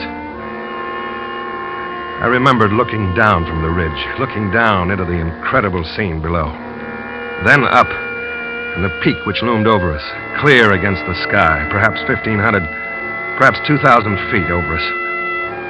I remembered Perucci's excitement as he'd seen it further down. And even then I thought it could be beaten, that we might do it. We'll use the oxygen from here as soon as we start again. Can't do any more today. Oh, yes. We can go higher. Then what? When it gets dark, camp. Finish it tomorrow, if we don't today. If the storm comes up, we'll be in trouble. It won't. We're going to make it. I know we are. Then what? It doesn't matter after that. We'll have to go down to the others. Yes, I suppose so. We'll have to tell them about Norman. Yes. We going to tell the same story? I think we will. You know why I followed you? Why I came along? Yes. Just like that. Yes. You murdered a man, and that's all there is to it. I was afraid. I knew if I went over, we'd all go. It was the only way. If you'd waited, we could have got him out. I didn't know it then. I felt myself going. I had to do it. What's all this for? To wipe out the sin? Get to the peak and be a man again? In a way, perhaps. You won't be. You'll never be. When this gets out, and it's going to, there'll be no place for you to hide. No place to go. We'd better get moving.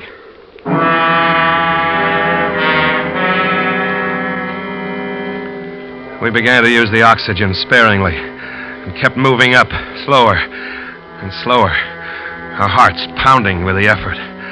100 feet, 200, 3. I began to feel lightheaded. I couldn't. Not another step. I couldn't. Then it was 400 feet. Eldridge collapsed in front of me and lay in the fine snow, sobbing.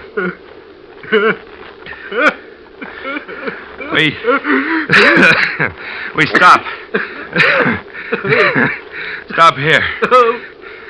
We've got to go on. No. Go on.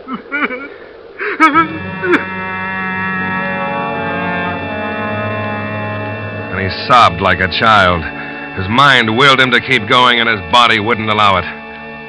We lay there, using our precious oxygen, because I think had we not done so, we'd have died of fatigue. The wind had died down completely, and there was a silence so complete that you could almost imagine it bore a sound in itself. Deadening, awful. We made camp and tried to sleep. We were too tired to think of food. With the night came a heavy mist, and it began to grow much colder. The morning of May 20th was gray, clouded.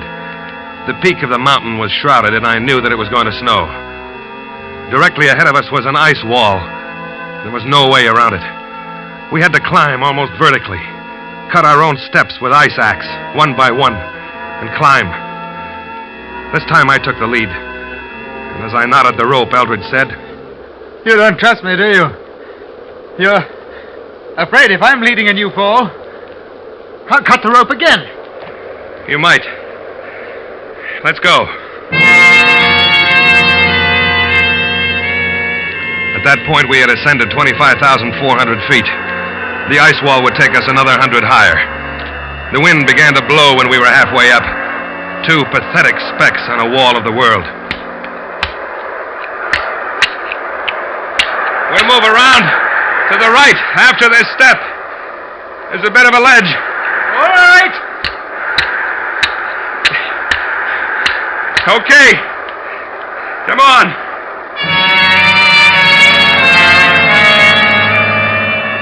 The ledge was at most 10 inches wide, narrowing down in places to no more than a toe hold.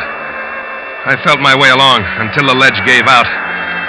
Then the hacking of steps began again.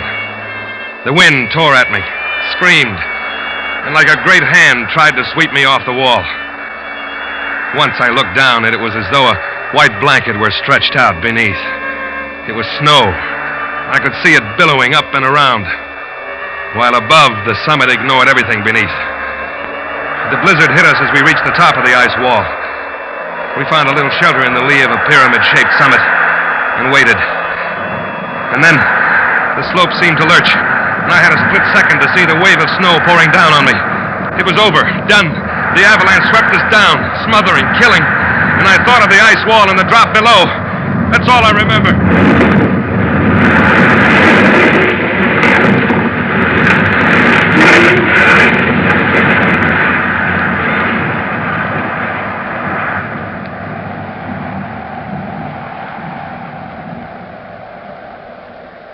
I had stopped falling. It was my first thought when I came to. I wasn't dead. I saw a pair of legs crouched next to me. I didn't think you were going to make it. Where'd I land? You're hanging over the ice wall. But you were behind me. You didn't go over. No. Don't ask me why. It must have been a corner of the avalanche that hit us. You ended up pulling me down. My axe caught in one of the steps, and it held us both. And you pulled me up. Yeah, looks like it. Thanks. How long have I been out? Hour. A little more. Blizzard's letting up. Here. You feel like going on? I think so. All right. You tell me something. What? Why did you pull me out of it? Why didn't you just let me go over the edge? Then you wouldn't have had me around to tell. Look, I'm not a murderer, Bob. I cut Norman's rope because I was afraid. If I thought there was even a chance of us not falling, I wouldn't have done it, but I didn't know. Look, that doesn't excuse me. But it doesn't mean I'd kill you to get out of it. Yeah. I better save the talk. We'll need our breath. You want to lead, or shall I? I'll do it.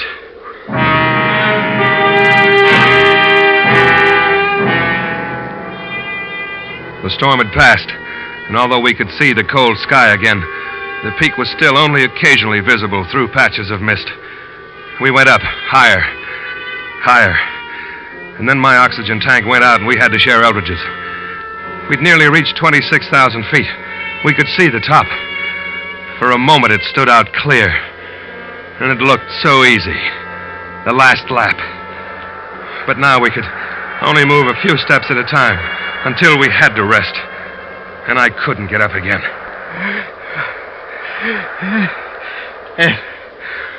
It looks pretty easy past that ridge. I have to wait. All right. Wait for me. No. Now go on. No, together. Just wait. A couple of minutes. It'll be getting dark. I'll come back for you. No. Minute. Here. You? You take the oxygen. No. I don't need it. No, John, no. I won't need it. You wait here. No. I'll get down again. Wait. Look, I'm sorry I was afraid. I'm still afraid. That's why I've got to do it. You understand? So long, Bob.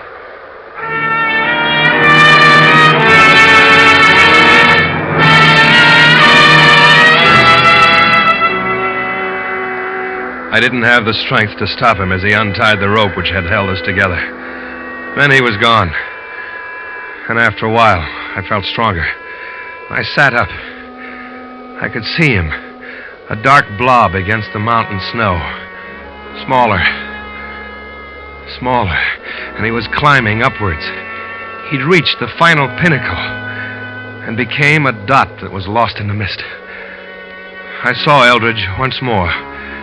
He couldn't have been more than 250 feet below the peak. For perhaps 10 seconds I saw him. And then he disappeared. I waited. Waited into the night. The next morning I began to look for him. But the oxygen was gone. I knew that if I had to climb another foot, I'd die. And so I turned back. There was no wind anymore. It was almost warm. Somehow I got down to the base camp, and I told him the story. Almost the whole story, but not quite. I changed a rope which had been cut with a knife into a rope which had frayed and parted on the ice. I remember as we started down to the valley below, I turned and stood a minute, looking back, looking up. Then a cloud softly poured over the peak. And in a moment, the mountain was gone.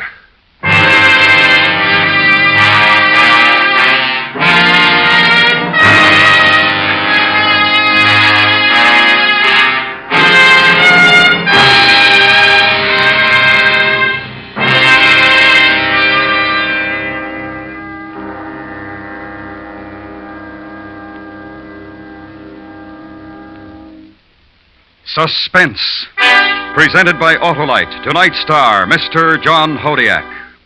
This is Harlow Wilcox again, speaking for Autolite, world's largest independent manufacturer of automotive electrical equipment. Autolite is proud to serve the greatest names in the industry. That's why during these early months of 1953, the Autolite family joins again in saluting the leading car manufacturers who install Autolite products as original equipment. Our Autolite family is made up of the nearly 30,000 men and women in 28 great Autolite plants from coast to coast, and in still other Autolite plants in many foreign countries. Our family also includes more than 18,000 people who have invested a portion of their savings in Autolite, as well as 98,000 Autolite distributors and dealers in the United States, and thousands more in Canada and throughout the world. 3 weeks from now is the climax of this year's Autolite Family Salute program. Autolite will present special programs on both radio and television, direct from the Easter Parade of Stars Auto Show in New York's Waldorf Astoria Hotel. So don't miss this exciting suspense radio program originating from the Grand Ballroom of the Waldorf Astoria on Monday, April 6th.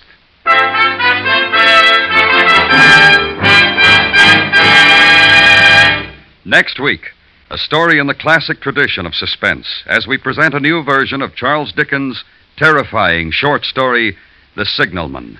Our star, the First Lady of Suspense, Miss Agnes Moorehead.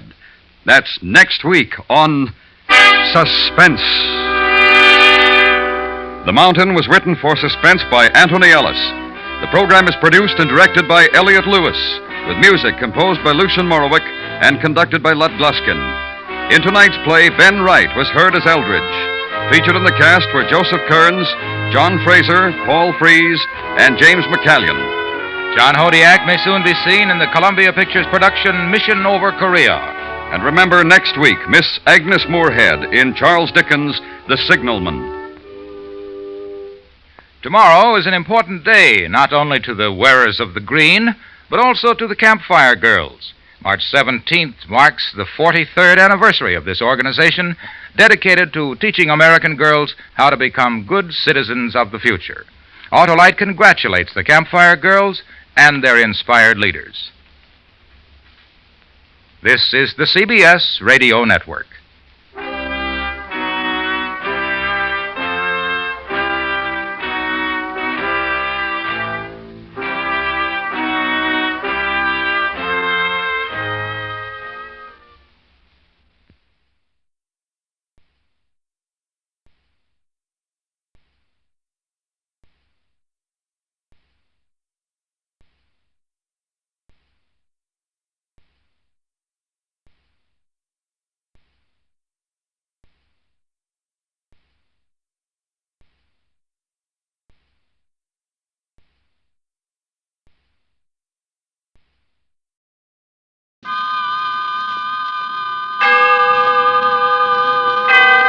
Autolite and its 98,000 dealers bring you Mr. Herbert Marshall in tonight's presentation of Suspense.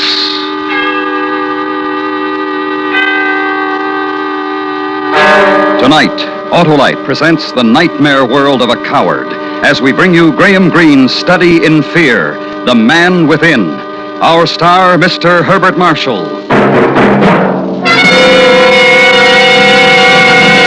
Hi, Hap. What's new? Why, the whole set, Harlow. Then you're set, Hap, if you mean a brace of brand new ignition-engineered Autolite spark plugs. The spark plugs that are world famous for quality and performance. I got 'em, Harlow. Then you've got the best performers money can buy, Hap. Autolite spark plugs, both standard and resistor types, are available from thousands of dealers from coast to coast and used by millions of motorists everywhere. Yep. You see, my car wasn't operating just right. So, your Autolite spark plug dealer checked and recommended a set of ignition-engineered Autolite spark plugs, eh, Hap? Yes, sir, Harlow, and I'm sure glad he did. And you'll be glad, too, friends. See your neighborhood Autolite spark plug dealer soon. To locate him quickly, phone Western Union by number and ask for operator 25. And remember, from bumper to tail light, you're always right with Autolite. And now, Autolite presents The Man Within, starring Mr. Herbert Marshall, hoping once again to keep you in suspense.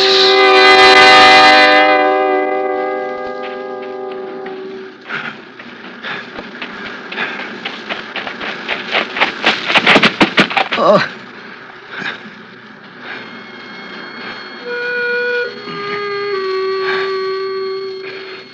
After a while, after I lay there in the long grass, after the end to running for a while from death, night came, and with it, the fear. And later I said to myself, "Who are you?" And I answered, "You are a hunted man, and you are going to die. Carline will find you, and he will kill you." Then I got up and I ran some more.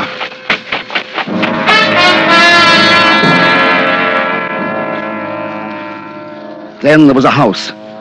There was a wall around it of stone, and separating the house from the woods.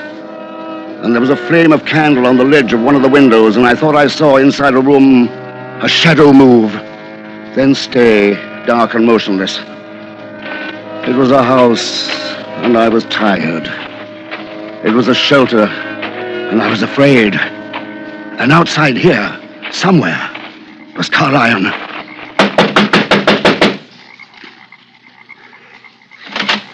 Get away! I'll kill you! Please. I wouldn't be afraid to do it. I've learned to use this gun. I want a hiding place. I'm being followed. You can't stop here. You'd better go the way you came. But I can't. They'd get me. Look here, I'm on the side of the law. It's not the officers who are after me. Oh, don't you see? Keep back. You can't stay here. Now turn around and go out. When I get you, I'll teach you charity. I told you to... I'll teach you. Now I have it, miss, you see? It isn't loaded. No. Yes? But I wasn't going to kill you. I pointed it at the sky. You saw that. Yes. You're very frightened, aren't you? I don't want to die. Out there, a man named Carline.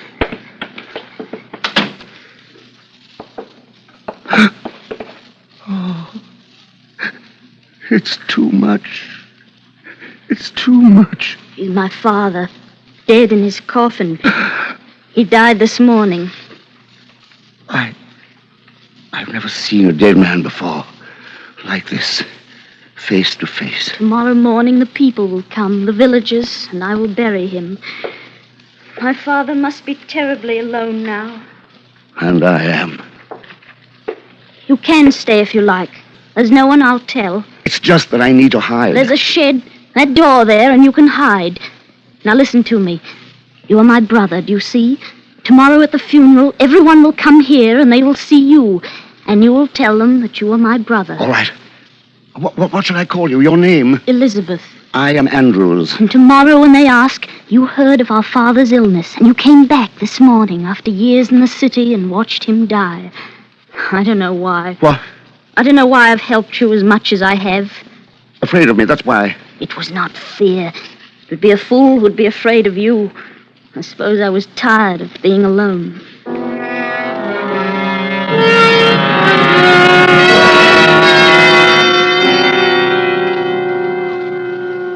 Then she led me to a shed where I was to sleep. And then she went away from me to some upstairs room of the cottage. And in an instant, I slept. He was a kindly man. And my awakening, a swiftly running current of voices. The villagers gathered to the funeral. An undertaker's man shutting the coffin lid casually as a man shuts a book. Then the nailing of it, with no air of finality. Then village men to carry it from the cottage, place it in a farm cart. And with dark Elizabeth beside me, Elizabeth, who was now sister to me, walk into a wall of white mist that melted before me, close behind me, and our footsteps sounding no louder than the drip of misty rain that fell from trees and bushes along our road. Then reach the burying place, stand beside the dark Elizabeth in the misty graveyard, and be aware that yet, somewhere outside my mind, but ready to leap within the fear, the tempest of fear, the fear of Carlion. O holy and merciful Saviour, thou most worthy Judge eternal, suffer us not at our last hour for any pains of death to fall from thee.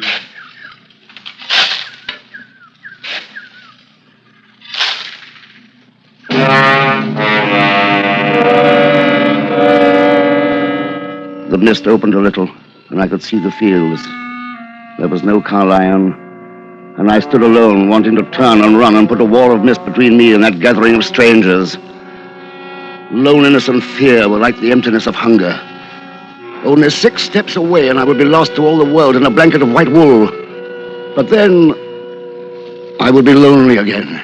Take me away from here. Take me home, brother.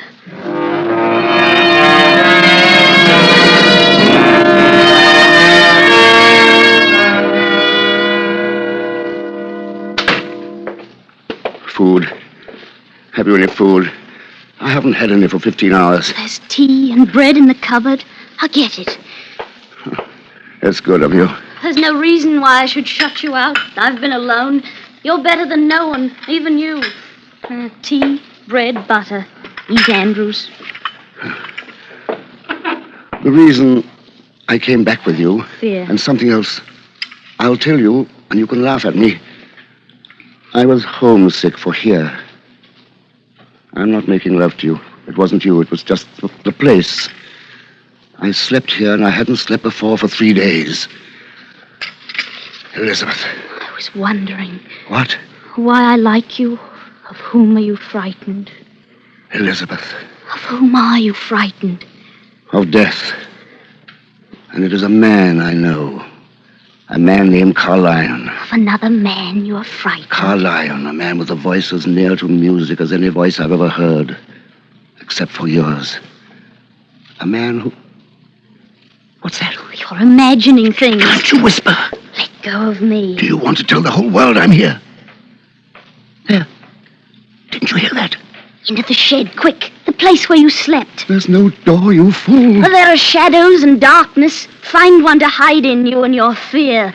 Well...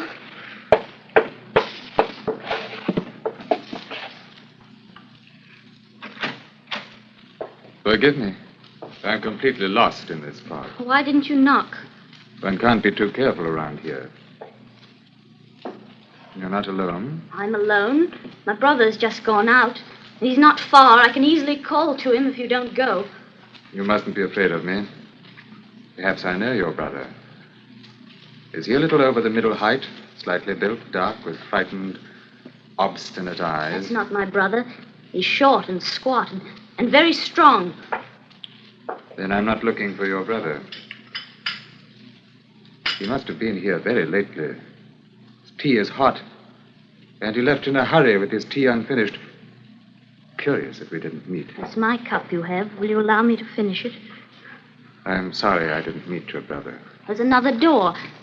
That's the shed, and there are only tools and withered plants. The man you described, the frightened, obstinate man, He's here, he slept here last night. and now He went with the morning. North, I think. I don't know. he may return here then. I don't think so. The frightened man who was here. A sort of Judas, He was afraid of you. He's an informer. And because of him, 6 men are in jail on a charge of murder. There was a fight, and a customs guard was shot, poor devil. This man, Andrews, Yes? he spoiled everything. 3 of us escaped. Harry Frawley, who is with me, and Andrews, the informer. He's made of us jailbirds and fugitives and murderers. The man killed because of smuggled casks of brandy. What a dull, dirty game he's made it all appear. And if you find him? I should talk with him, make sure I was right, and then What? I should kill him. He was laughing at me the whole time we were friends. I told him all the things I liked, shared what I loved with him. I can only make him forget what I told him by killing him. You say he went north? Yes. If he comes back, do not shelter him or warn him. Stay with peace. Stay alive.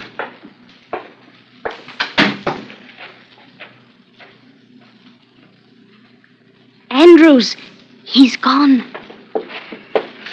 This knife. I would have killed him. And you, if you were told. Oh, coward, coward, coward. What he said, is it true? Yes, Coward and informer. you heard him. He would kill me. You informed. And whatever your reason, you were driven to the side of the law. Well, stay there, go into the open, and bear witness against the men they've caught. Carlyle will kill me. Do you understand, do you? Touch of a coward is cold. I want to stay. I want to live. A coward's hand on my cheek, and it is cold. Elizabeth. Let go of me. The fog is gone. The sky is quite clear, and I can see 6 stars. Because I want you to love me. And you will go to town and bear witness, and testify at the trial. Tomorrow. A long walk to the town. You must sleep where you slept last night. Good night, Andrews.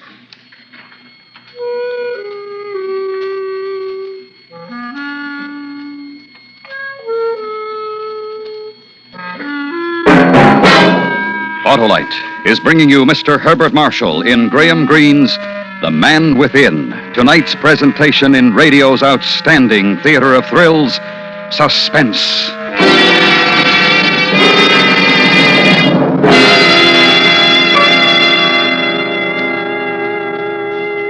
Say, Hap, what type of ignition-engineered Autolite spark plugs did you get? Why, the resistor type, Harlow. To hear you tell it, the resistor is the greatest advance in spark plugs for automotive use in the past 20 years. My words exactly, Hap. That built-in Autolite resistor makes possible such outstanding advantages as double spark plug life, smoother engine performance, and quick starts. That's why I had 'em put in, Harlow. And it turns out you're right, and they're super right. And the Autolite resistor spark plug is only one of a complete line of world-famous Autolite spark plugs, ignition-engineered for every use. So, friends, visit your nearest Autolite spark plug dealer for a spark plug checkup soon. To quickly locate him, just phone Western Union by number and ask for Operator 25. And remember, from bumper to tail light, you're always right with Autolite. And now, Autolite brings back to our Hollywood soundstage production of The Man Within, a tale well calculated to keep you in suspense. And bring up more whiskey for the lad. I'd rather have food. Whiskey for the appetite. Now, Mr. Andrews, I must tell you, you're a very brave man. No, I'm not. A coward. She said so. Oh, who said such a ridiculous thing? Nobody. It doesn't matter. It's in the viewpoint. To me, you are brave. To come here to my rooms as you did. Because she told me to come. It seems... Yeah? It seems that it is necessary I change somehow so that you can love me. To be a man. I see. I'll do my best for you. I've taken a room for you here at the inn. But I won't go back to her. You understand that? If she will love you now, then why? The fear. Carlyle is not caught. He will find me. After tomorrow, I must get away. You will have the whole of England to drop into. But I must tell you this. What? Forget smuggling when this is over. Act honestly in the future. Don't prate to me. Don't talk to me of honesty. You're not risking your life at this trial as I am. And don't you be impertinent. You're doing this to save your own skin, else you'd stand trial tomorrow like the rest. Ah, drink your whiskey. Go to bed.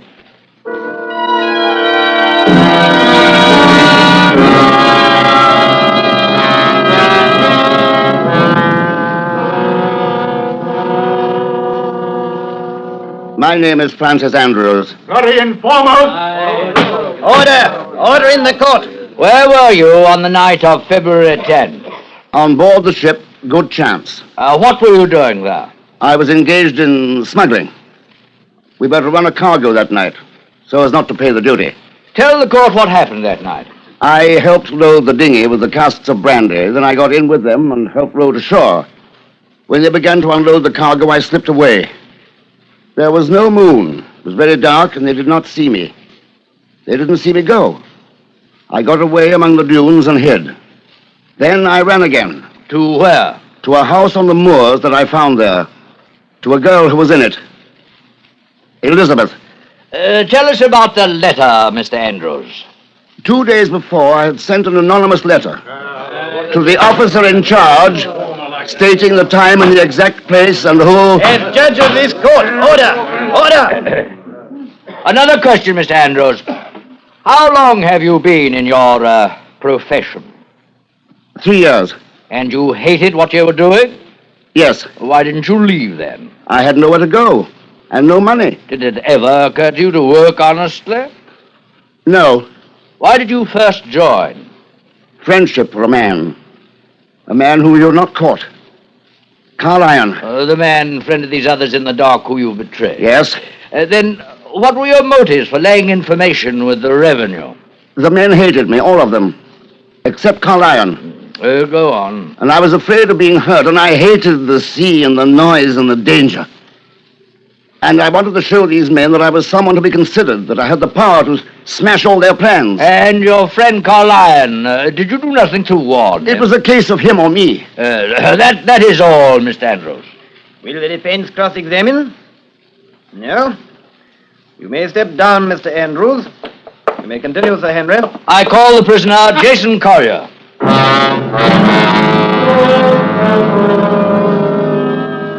So he was called, Jason Collier, and sworn in.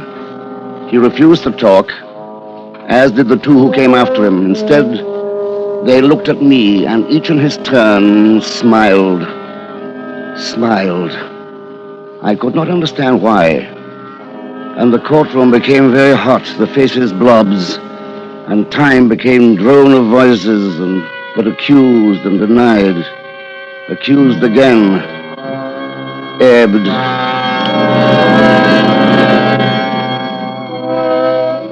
They were found guilty. Then through streets filled with jeering, an officer to escort me. Through succession of back doors and dirty lanes, through stables, then the White Hart and the room I had in it. Light its darkness with candle, and in the floating wisps of its rays, an image. In mirror, an image. Informer, brave, courageous informer. And the mirror shadow, coward, still coward, fear-ridden man, fear-sick man, because Carl Iron was free. Carl Iron alive. In Carl Ion's hands, still my death. Coward! And no love from Elizabeth for a coward. Room, candle dancing with fear, shadow drifting with fear. Andrews. So there you are. Harry Frawley. Knife says stay where you are unless you want to squeak to a new tune. There are officers in this hotel. What do you want, Harry? Why do you want to quarrel? I'm here to do you a service straight, I am. Get out. You ain't very grateful. Don't you want to hear my news? What news? You shouldn't have squealed. Not on the others. It was like your mother, you might say, when we was to sea and see storms and things made you whimper like a puling baby. You were a squeaker, you were. You said you had news. Of Carl Iron. I've finished with him. But he ain't finished with you. Look. Don't interrupt, Squeaker. Now I've got the roll of it. It's like this. Carlyle ain't finished with you. Nor with your ladybird. What do you mean? Your ladybird. The one at the cottage in the mists. Her. What do you call her? Elizabeth? Elizabeth. Pity. To shelter a Squeaker and then to die. Pity, pity. Carlyle wouldn't do anything to her. I know he wouldn't. You'll be off to give it to her tomorrow or the next day. You're lying. It's a trap to get me to go back to her, so Carlyle will catch me. But I won't. I won't go back, I tell you. Our lion would as soon kill you as look at you. But he says killing's too good for you. He says you ought to have some fun with you first. He says, Elizabeth. Tell him I'll not go back. Tell him it's no use laying that trap for me. Good. I've brought you Carlyon's news, and we're quits. Ta-ta, Squeaker.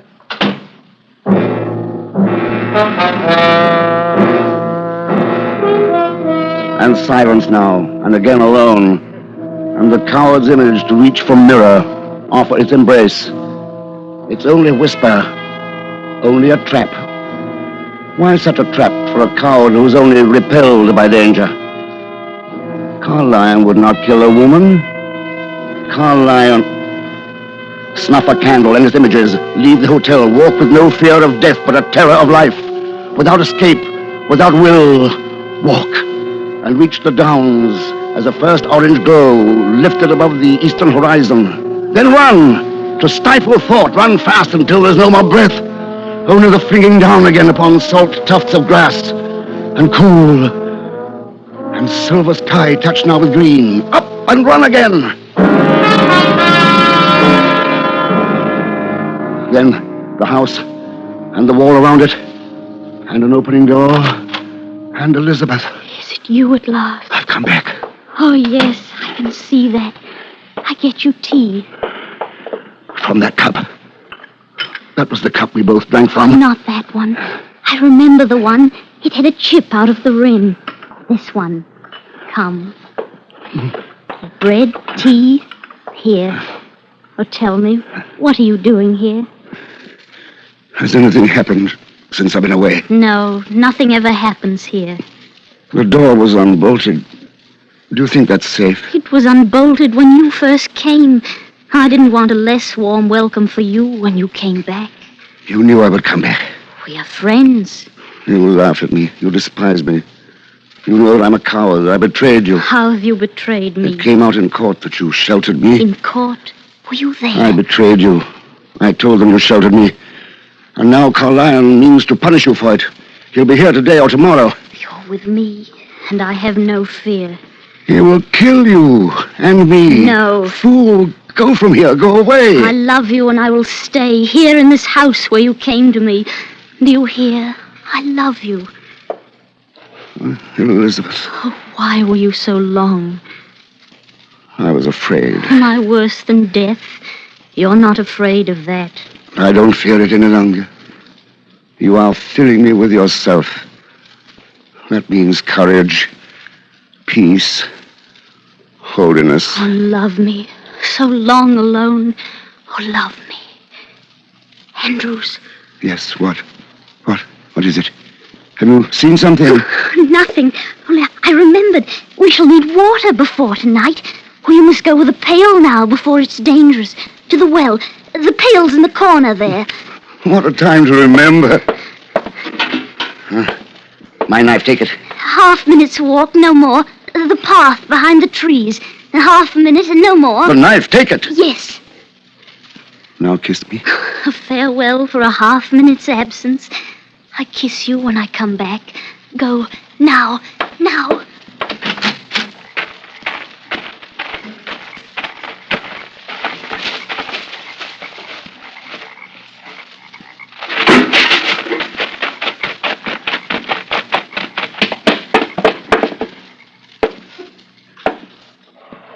She's dead, Andrews.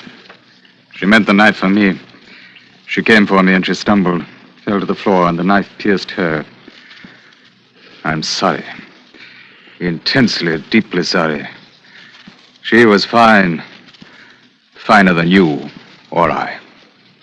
She knew you were here, and she sent me away. I wanted you, Andrews, not her. Not the death of that lovely girl. You, not her. With my knife. You will kill me, Andrews. You, the coward. You who brought death to what you loved. Because of her. Of Elizabeth. No more, Carlyle.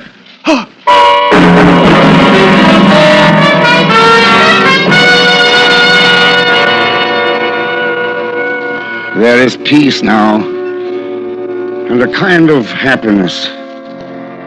Carlyle is dead. Carlyle is dead of the wounding of my knife. The knife that had tasted of Elizabeth. Carlyle dead, and I killed him, and I am free. And the coward who whimpered in the darknesses of fear is a man who waits for the coming of the police, who waits in a cottage where fear is dead, and where love lies dead.